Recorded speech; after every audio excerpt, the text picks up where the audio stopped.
rejoicing that will be. Oh, okay. When we all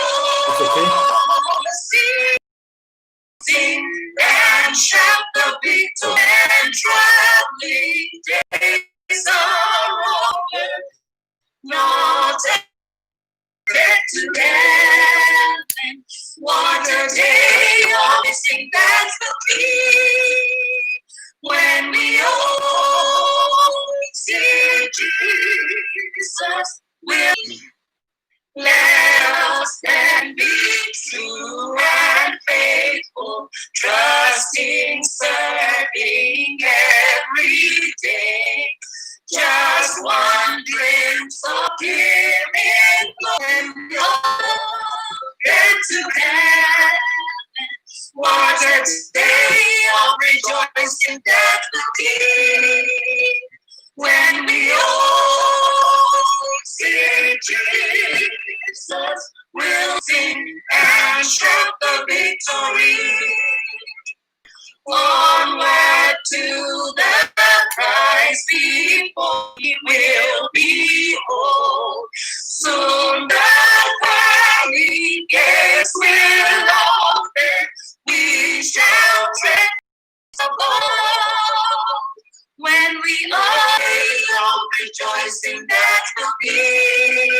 We all see Jesus, we'll sing and shout the victory. Yes. Should we start now? These guys are okay.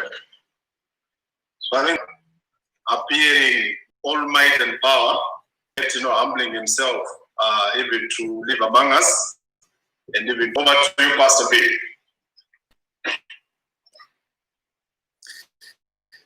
Thank you very much for this wonderful opportunity that I've been awarded to be able to talk to children of God. We are married, be it in Zimbabwe, be it in Germany, be it everywhere you may find yourself. God always is always sending blessings to all His children at this right now is really a miniature. It's trying to tap into divinity and get aspects, the communicable aspects of the divine, and we try to live to that. It is indeed a wonderful pleasure for me again to be able to minister to the church. Look at the book of John, and verse 38. And Pilate said to him, "What is truth?" And when he had said this, he went to them. I want that part which says, "What is truth?" May we pause for a word of prayer. Father God, we are thankful this evening. We are thankful for Jesus. It is our prayer this evening, first and foremost, this thing that we call the Synoptic Gospels. And by Synoptic Gospels, we are referring to generally the first three books that we find in the New Testament. That is the book of Matthew, that is the book of Mark. Who are your sources? We may also refer to the book of John as one of the Synoptic Gospels. But generally, we always refer to the book of John as the theology of John.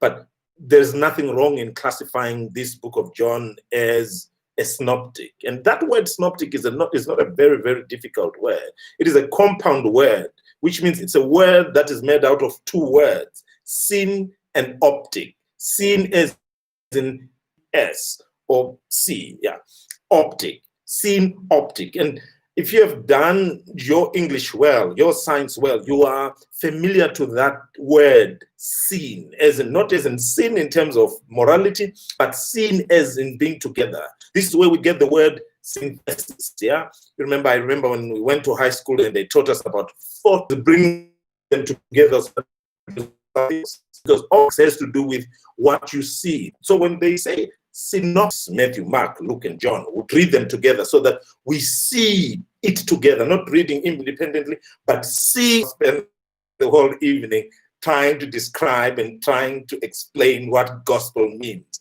But here's my favorite interpretation, my favorite concept of the gospel. And the gospel, for me, is a word that is They always had journalists. We call them journalists, yeah?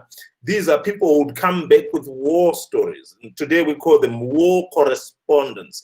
These are people who would be in the battlefield. They see how the battlefield is ring from the battlefield was normally cold. Or this is the Old Testament very well. You might remember the fight between Joab and Absalom. You remember that war? You remember that battle? And not good tidings. Well, it was good tidings to Absalom was dead, but he was sending a message to King David that Absalom was dead. So when the coup also to go and Joab news today, you can't go and tell the king that his son is dead. So you remember what happened, that the Cushite came and he was sent with the message, and then he ran with the message. But whilst he was running with the message, Absalom, you can go. We are told that Ahimaaz ran so fast and overtook the Cushite and reached the palace, and then told King David about the events that had happened. And then David asked him, "Is it well? Do you have good news? And what did you see?" And he said, "Oh, there was a lot of dust, and oh, there was a lot of things that were going on, and oh, and there was this, and there was this."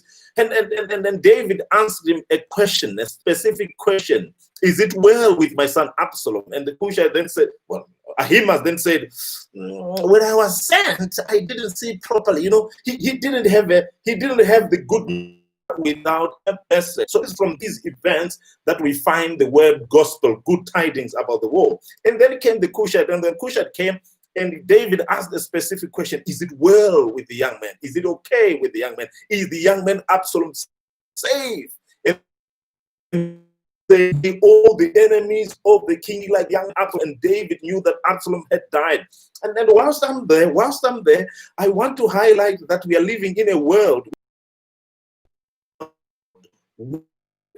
messengers with a message. The time with Jesus in the war, in the dark. These are people who have had an experience with the Lord, and when they come and this needle is to the poor, men and women who say what is brutality, but it is also the same. Love without truth is cruelty. What the world did today are men and women who are sanctioned by the word of God, who have spent time with God, who have come out of the battle benches, who know what it is that out there husbands may die, out there heartbreaks may happen, out there people may die, out there you can be fired, out there there are financial problems, out there there are health problems, which we call the blessed who waiting for his coming. But in the waiting, we have the good news. In the waiting, we have the good news of the coming of the Son of God. So this is where we get the word gospel.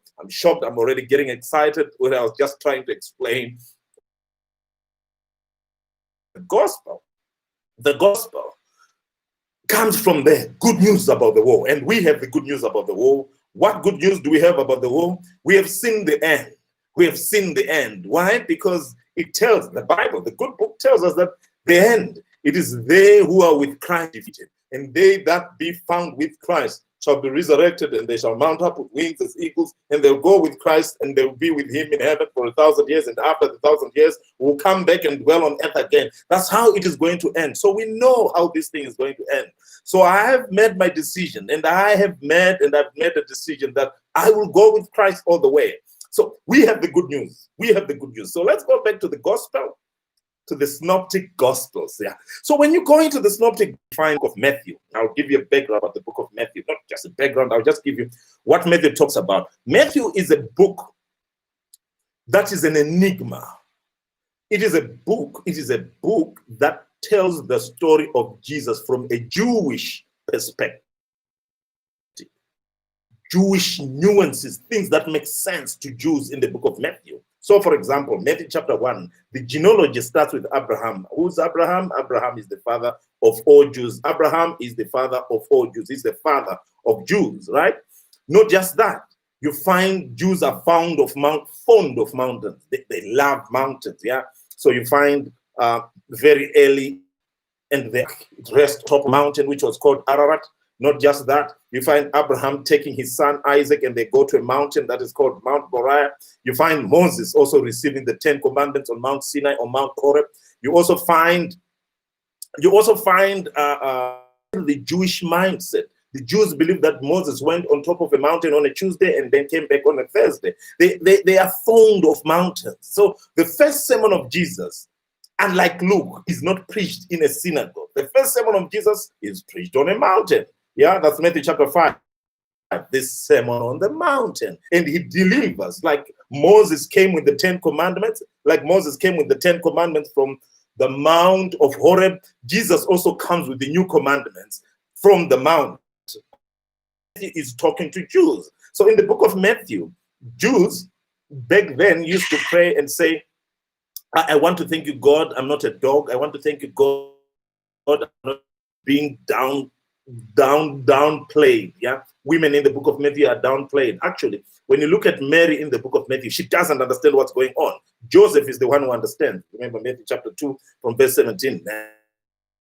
And an angel came to Joseph and said, fear not to take Mary thy wife, for what is upon her is of the Holy Spirit. Mary in the book of Matthew doesn't know what's going on. Why?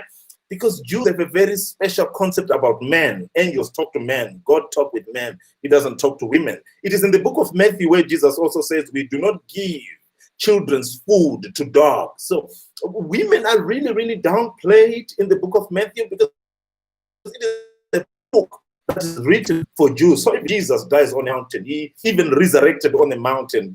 He's transfigured on top of a mountain. On the Mount of Olives, yeah, as he's prepared to die. So there are a lot of Jewish nuances that you find in the book of Matthew. So the Jesus that you find in the book of Matthew is a Jesus for Jews. So what do we call the Gospels? What do we call the Gospels? What do we call these Gospels? The narrative with an extended introduction. That is to say, the real issue, the real meat that you find in the Gospels is to tell the story of the Passion narrative. What is the Passion narrative? It is the story of Jesus' death and resurrection, but mainly focusing on his death. So it is the story of the death of Jesus, but with a long introduction. That's the Gospels in Israel. So you go to the book of Mark. I love Mark because the Jesus that you find in the book of Mark is a Jesus who's not really concerned about identity politics. He's not concerned about a Jew. He's not concerned about Gentiles. He is transfixed on doing things. So Jesus that you find in the book of Mark, he really hardly teaches. I'm not sure if you'll even find a parable in the book of Mark. He never teaches. He's ever doing stuff. There is one word that ties the whole book of Mark throughout. One word, it's immediately. One action follows another action, follows another action, and follows another action. Jesus that you find in the book of Mark, he's not concerned about many things. He's also referred to as the Son of Man, the Son of Man, the Son of Man, the Son of Man. Why does Mark call him the Son of Man? Well, he is called the Son of Man because he, the Son of God, became a son of man, so that sons of men can be sons of God. They'll go about doing stuff. What stuff are they going to do? They are going to do acts of faith. They are going to do acts of faith. Why? Because Jesus talks less and does much more in the book of Mark. And this is a challenge to all of us children of God, that we must stop being talkers and why? Because doers are never talkers and talkers are never doers. The Jesus that you find in the book of Mark is a doer. The Jesus that you find in the book of Mark does not talk about healing. He does the healing. He does not talk about feeding people. He feeds the people. He does not talk about ethics. He doesn't talk about demons, the fact that people who are desperate. He does something about it. When he goes to a funeral and there's someone who's dead, he doesn't talk about the dead. He resurrects the dead back to life. The Jesus that you find in the book of Mark is a doer, and the Jesus in the book of Mark pushes us and challenges us that we must become doers of the word. Christianity is not what you know. Christianity is what you do. The greatest argument of being a Christian is not what you know. It's not the 28 fundamental doctrines. It's not whether you know what they know about what you know. The greatest argument of being a Christian, the greatest argument and the most stubborn argument that we can give out to the world as Christians is the argument that says, I am living the life. And it is high time that we must stop evangelizing, but it's high time that we must start doers of the word. At the end, when we shall come to the end of this world, and when we shall come to the graduation of having done well, Jesus Christ will not say, well preached. Jesus Christ will not say, well sung. Jesus Christ will not say, well executed. Jesus will simply say, well done, good and faithful servants. We are called not to preach. We are called not to sing. We are called to be doers of the word. Be doers of the word. That's the Jesus that we find in the book of faithful servant. When you come to the book of, it's a different case altogether. Is concerned is bringing people to the knowledge of truth. So you find in the book of Luke, he preaches about, I think this is at the center of the book of Luke, the parable of the prodigal son, when he talks, and the Pharisees and the Sadducees came and said, this man, and they were accusing him. After they had accused him, he defended himself, and he said, I did not come for the whole, but I came for the weak. It starts with Abraham, it starts with Adam, rather. It starts with Adam, who's a father of all. He's not a Jesus who's concerned about tribes, yeah? And there we are, in such a time as we are, you find Christians, no Gentile, Jew, no Greek in Christ. There is not even there. We must start to emulate the Jesus that you find in the book of Luke. He's a Jesus who loves all mankind, because you might be black, you might be yellow, you might be white, but the blood of the Lamb has the same color. And the blood takes away racism. The efficacy of the blood takes away gender disparity. The efficacy of the blood, the poor can sit together at the table of the brotherhood. When we have been immersed in the precious of the blood, the beautiful, the otherwise, can both of them join hands together, take us no longer hate? Where is the power? When I used to love to do these things about gender, about race, about identity politics, I no longer love to do those things. Why? Because I have been washed, and when we have washed ourselves in the blood of the Lamb, identity politics cease to matter. When we have washed ourselves in the blood of the Lamb, Afrophobia ceases to matter. When we have washed ourselves in the blood of the Lamb, financial disparity and qualification will cease to matter. When we have washed ourselves in the blood of the Lamb, we will come together and sit at the table of brotherhood. As Martin Luther King Jr. once said, I have a dream that one day my 4 little children will live in a nation where they'll not be judged by the color of their skin, but they will be judged by the content of their character. I have a dream, and I have that dream too. And this dream is the dream that we find in the character of Jesus in the book of Luke. That forces us and pushes us and challenges us to do away with walls that we've built around each other and start to respect and to deal with each other, to look at each other, to perceive each other as heaven does to each other. That is the challenge that we find from the book of Luke. And he is a Jesus who heals. He cures us of all our weakness, our sickness. He comes and cures us and makes us white again. That is the Jesus that you find in the book of Luke. I could have dwelt on much on the Jesus, but I also like him because he brings equality. He brings equality. Well, we can talk about equity the other day. Who brings equality? Women are respected. You find women participating in the things of God. There are some men who, I don't know which Bible they have read, who think that women cannot participate and they are not called into the table of brotherhood. But the Jesus that we find in the books, Jews, they come and participate. Come now, let us participate together at the table of brotherhood and become like Christ. That is the Jesus that you find in the book of Luke. So you find angels coming to women. You find believe the book of Luke, they are very, very dying. Zachariah doubted.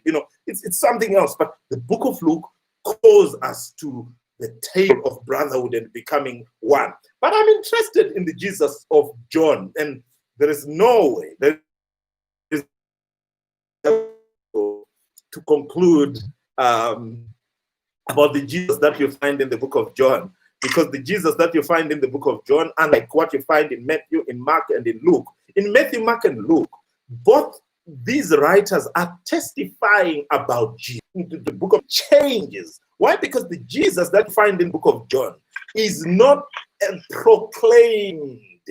He is the proclaimed who becomes a proclaimer about himself. The Jesus that you find in the book of John is a Jesus who's a witness of himself. He is a testimony. He is the exhibit, human face of God, if you like. He is a testimony of himself about himself, which is the story of God. We had read it. I thought I'll be able to stretch it up and hit it, but nevertheless, we'll continue with this. Now, so what you find in the book of John is, what do I mean? He uses a style, and this time he brings in the unreal and then brings in the real. Yeah? So people get to know the unreal and say, oh, this is what we're waiting. Okay, let me show you from the book of John. Let's start with John chapter 1. So John comes, and the real thing, he's the promised Messiah. And when everyone was saying, oh, you're the one, you're the one, then John then says, I can't wait the unreal. So John then on chapter 1, I think verse 29, and then he sees Jesus, and then he says, be of the real, and the John was the real thing.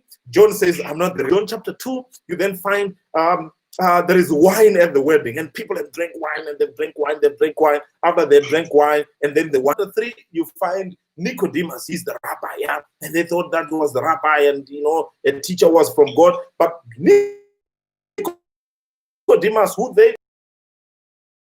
and the unreal are always meeting in the book of Jesus. Unreal and unreal meet. The unreal submits to the real, and the real then takes over. And when the real takes over, it takes over and takes the unreal, so that the unreal in him, it can become real. And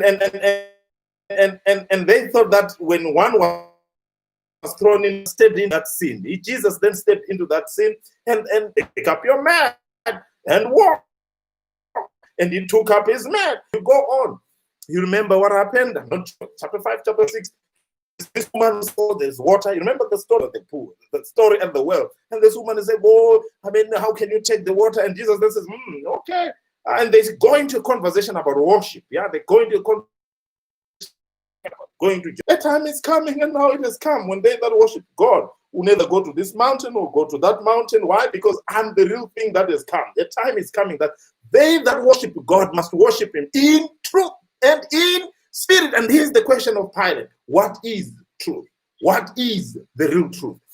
So they go on and they have this conversation. The woman says, oh, how can you give me water when you have nothing to draw it? And Jesus then says, oh, you think this water is real?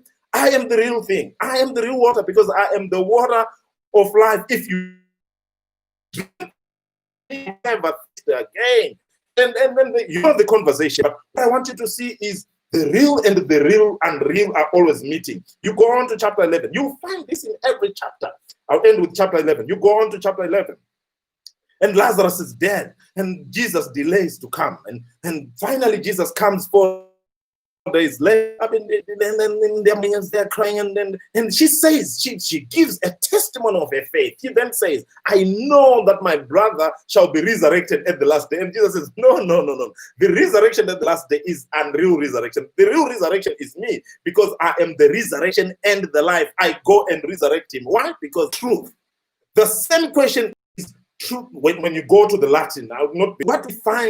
What we find for the world today, as the world is looking for answers, is that and that truth is standing before us. There is a truth, and that truth is standing before us. Jesus is the answer. Jesus is the answer to the crisis of life. Jesus is the answer for the world truths that we. Jacob asked his name when they were wrestling throughout that night.